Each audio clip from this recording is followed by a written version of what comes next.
Welcome to News Laundry Chhota Hafta. For the full episode, subscribe because it is behind the paywall and only subscribers get access to uncut, complete content. News Laundry Hafta is our weekly wrap of all that made the news, all that didn't, and all that should have and all that shouldn't have. We agree, we disagree, we critique, and occasionally we beat each other up. But it's all good fun. Subscribe. This is a News Laundry podcast and you're listening to NL Hafta.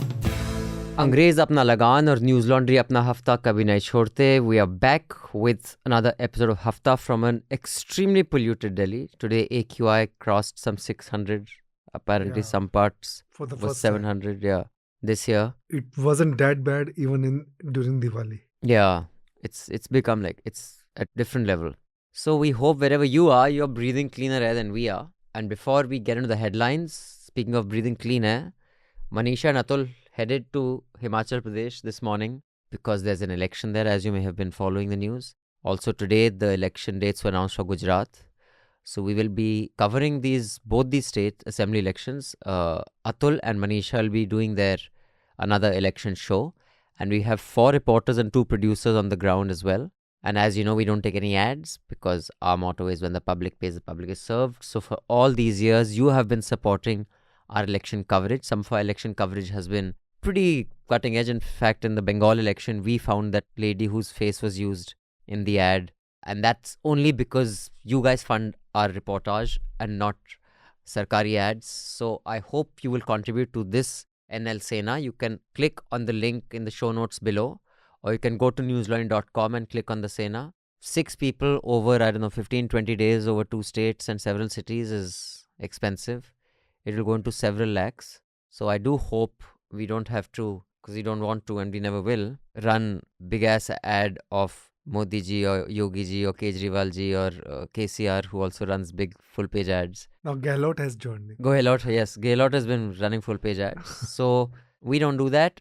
So do go to newslaundry.com, click on the NL Sena button and do contribute so we can get you as many stories and travel as far and wide as required to get you the best of election coverage. On that note, let me introduce the panel. Since Manisha is on leave on the panel today. Not on leave, she's... Sorry, not... Yeah, my bad. Basically, anyone who's not breathing Delhi air is on leave. It should be counted as leave because you're getting to breathe good air. So you're adding years to your life. So you've actually added another few years. So actually, she should be paying us then. And she was very happy about it. In fact, both Atul was very happy about that. He's escaping Delhi. When they go to cover Gujarat, they have to go spend 3 days in Alang. Tell them to cover Alang and drink the water from Alang. Achha. Alang is the shipyard where they break toxic ships in Gujarat port. It's considered the most polluted place on earth. So as penance for going to Himachal while we are here, they have to get us an exclusive report from Alang while drinking the water from there. So on that note, let me introduce the panel. In the studio is Raman Kirpal. Hi, Raman sir. I'm Abhinandan Sekhri. Joining us on the phone line from Chennai is Jayshree. Hi, Jayshree. Hi. And joining us from Telangana is our guest today, Yunus Lasania. Hi, Yunus. Hi. So let me just introduce you to our audience. Yunus is the city editor of Siasat.com. It's a Hyderabad-based English and Urdu daily. Yunus has over 10 years experience in reporting. He's a journalist. He's worked at 3 national dailies in his career. He last worked as a state correspondent for Andhra Pradesh and Telangana with Mint. And as you know, Mint is a part of the HT Media Group. He also runs an Instagram page, the Hyderabad History Project. That's pretty interesting because Hyderabad has a lot of history, man. That's true. It does. And is the host of Beyond Charminar, a podcast series on the history of Hyderabad, focusing on the lesser-known aspects of the city. Let's get into the Hafta with the headlines first. Jayshree, could you please do the honors? Yes, so here are the headlines of the week. A 140-year-old bridge collapsed in the town of Morbi in Gujarat. At least 130 people have died and 9 people have been arrested. Modi visited the site and the members of the Rajkot and Morbi bar associations have refused to represent the accused in court. Which is unfortunate because only the ticket collector, the low-level managers, the owners have not been arrested. In fact, they weren't even named in the FIR. And they arrested security personnel who were posted at the bridge. Now, these guys aren't going to be represented and the owner is on the run. Such mighty convenient here. And of the easy pass that the BJP spokespersons are given on the shows was just disgraceful. Anyway, and also, the municipal guys also are to be blamed because if you look at the contract It's just one-page contract which does not even specify the kind of work they are supposed to carry. Nothing. And 29 lakh rupees. And there was no tender issue. It was just given to a single person. No, it was sublet to these iron welders. Right. Also in Gujarat, assembly election dates have been announced. It will be held in 2 phases on December 1st and 5th. Meanwhile, voting is currently underway for bypolls for 7 seats in 6 states. This includes Haryana, Maharashtra, Odisha, Telangana, and UP. Also in Telangana, an alleged Operation Lotus may have taken place, which is where the BJP stands accused of trying to poach MLAs from KCR's party. The High Court has asked the accused to surrender to the police. Meanwhile, the AAP has said it has proof that Operation Lotus did take place. The Delhi police have searched the offices of The Wire and the homes of its editors. It seized 18 devices, including a reporter's phone. This is after Amit Walia filed an FIR against them. The Wire has also filed a complaint, this one against its own researcher, Devesh Kumar, over the Meta coverage. I think Devesh went to the crime branch and has provided his statement. The Supreme Court has reiterated that the 2-finger test must not be conducted and that those who conduct it will be guilty of misconduct. I think a lot of people have been reporting that the Supreme Court has now banned it, but I believe the ban was in at least 2013. 2014, the notification had happened, and 2013, Supreme Court had given a judgment in one case that this practice should be stopped immediately. So the government enacted, some kind of act they came up with in Parliament in 2014.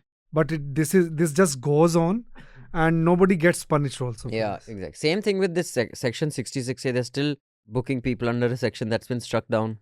The government printed 10,000 electoral bonds worth 1 crore each ahead of the assembly elections. Yeah, this is according to replies to 2 RTIs. So clearly this is an expensive election. I mean, the kind of money being spent on elections, it's just a different level now, man. Then yes, news from Delhi NCR. I apologize to 2 of our panelists because the AQI has peaked. It is reportedly above 600 or 700 in some areas. In response, the government has banned construction and demolition activities across Delhi. It's promised 5,000 rupees per month to construction workers during this period. And the AAP and BJP are blaming each other as to who is responsible. Is it the Delhi government or is it the central government or the Punjab government and so on. The IT ministry has notified the creation of grievance appellate committees that will oversee content moderation decisions. Rajiv Chandrsekhar said the committee will be in place by November 30th. Well, basically what this means is that if your post is taken down by, or your comment is taken down by YouTube or Twitter, Facebook takes down your post, you can complain to this committee and they are the final arbiters of whether that should be taken down or not. Now, interestingly, this also applies to the comment section of news websites because we are also then that public square thing applies. So it's actually rather problematic what they have done. And they can decide who gets to say what on the internet, and that's a problem. Yeah. If you are unhappy with a decision taken by an intermediary or a social media platform, then you can always challenge it to a committee. Yeah. There have been issues with governors in states. This is Kerala and Tamil Nadu. The DMK has asked its allies to sign a joint petition asking President Murmu to remove Governor R.N. Ravi, or ask him to resign. In Kerala as well, the government has accused Governor Arif Muhammad Khan of political interference. The Enforcement Directorate has summoned Jharkhand Chief Minister Hemant Soren in an illegal land mining case. And for money laundering. And as we speak, he's making a speech to all his followers and his audience, his constituency, saying that if they have the guts, let them arrest me. Meanwhile, in Ladakh, hundreds have protested, demanding full statehood and recognition under the 6th schedule of the constitution. In Brazil, left candidate and former President Lula da Silva has beat Bolsonaro to come back to become president. And also in Denmark, a 5-party center-left bloc has retained majority in parliament. This is led by Prime Minister Mette Frederiksen.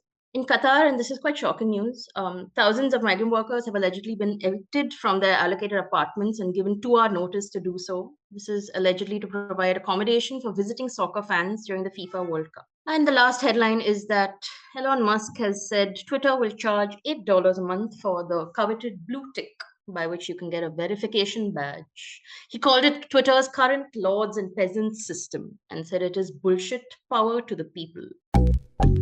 So in this case, the Hyderabad police commissioner, I think Stephen Ravindra, he was also there, and that particular night. And by late night, we all got to know that quote unquote 3 BJP agents were arrested while trying to bribe 4 MLAs to join them. Now, the facts are is like this. In the 2018 election, the TRS, or now BRS, with KCR won 88 seats by itself without any kind of alliance, anything. The Congress, in alliance with the other, with the TDP and CPI and everybody else, won 19 seats. Okay. And what happens immediately a year later after the 19 general elections is that Congress के 19 MLA में से 12 of them defect to the TRS major. That's like a big thing. Like it's a big blow to the Congress. Like it's just the entire opposition basically disappeared in a year after the election. Right. So the TRS went from 88 to 102, 103 because a couple of other independents also joined. So it's for all practical purposes, the entire assembly is run by the TRS as of now. So it's basically ridiculously in favor of BRS. So what do they gain by buying 3 if that is to be believed? Exactly is what is the major question. Even if the numbers don't exactly add up, what happened in Madhya Pradesh, for example, Right. if you get Scindia to defect, with Scindia, Right. 17 will come because they are loyal to Scindia. So there's only one person I mean, now who can Delhi, pull off. yeah, Delhi doesn't have that kind of thing. So like even Delhi, it is 63 and 7.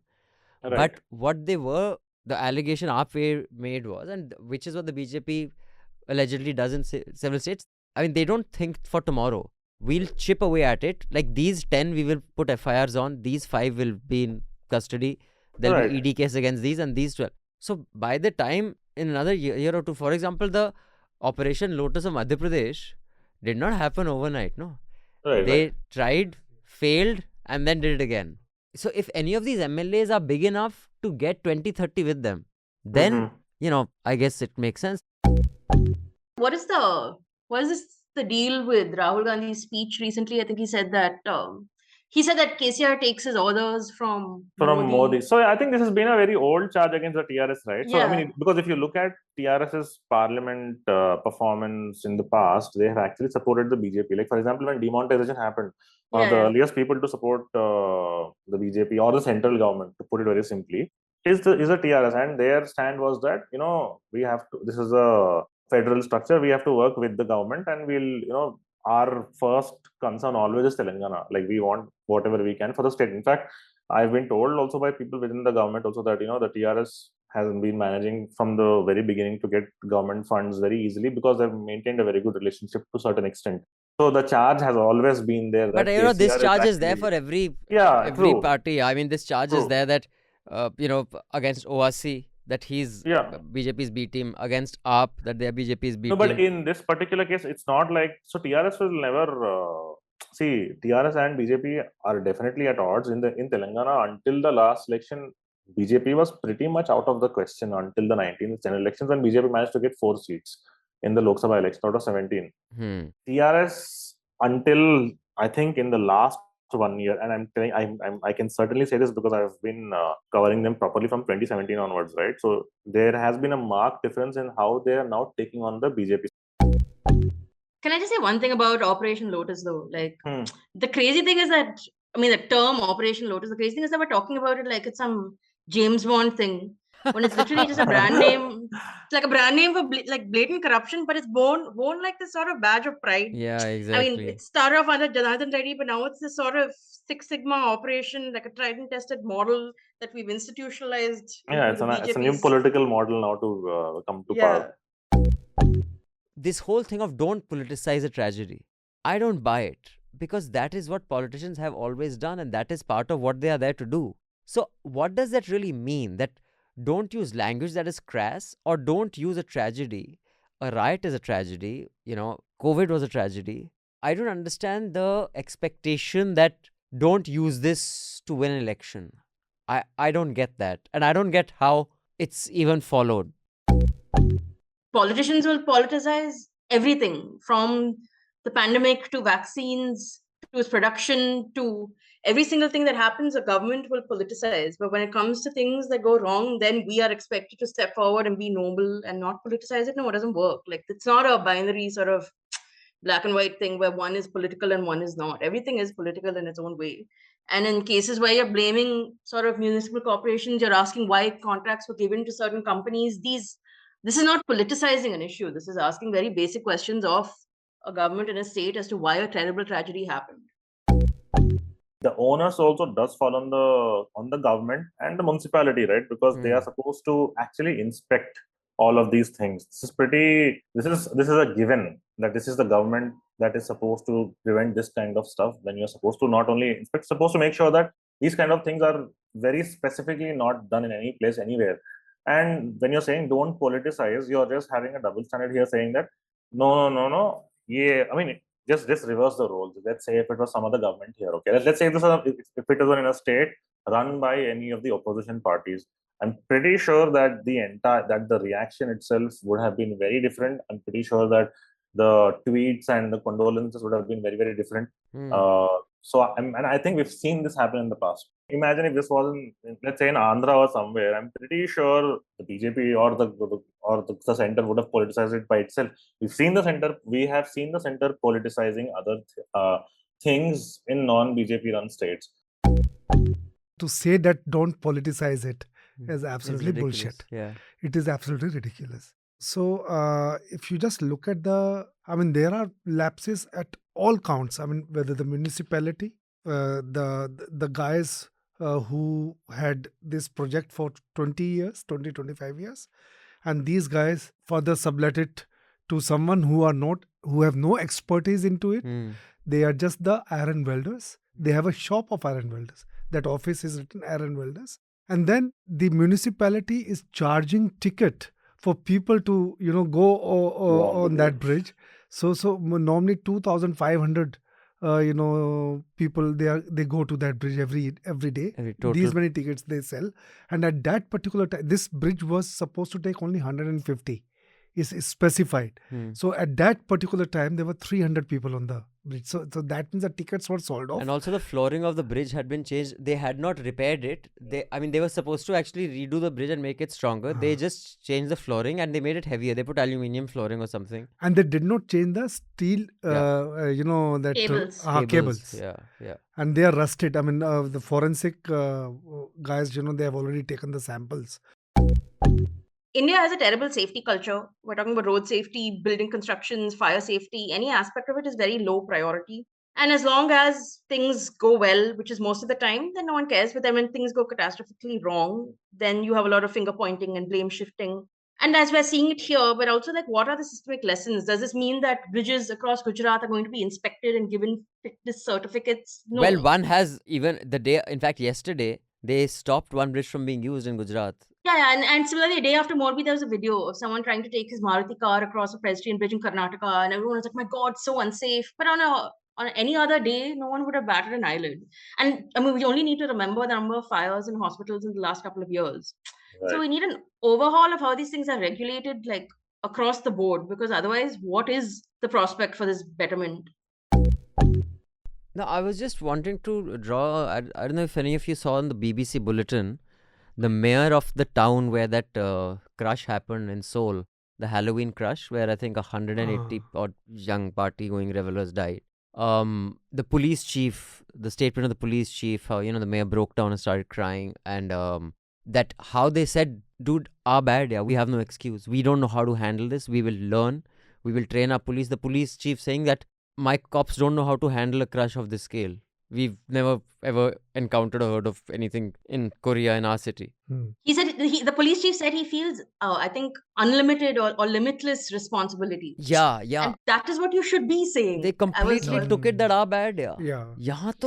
Act of God already. In the court, they accused the ones who have been arrested. So said they have claimed that this was an act of God. So I'm just a little stumped saying that the government, this is the government officer saying that khali 25 log the. This is so cut off from reality. And you're telling this to a media house saying that nahin, sirf 25 log the when people have died. There are clear videos of people, shaking the bridge or whatever.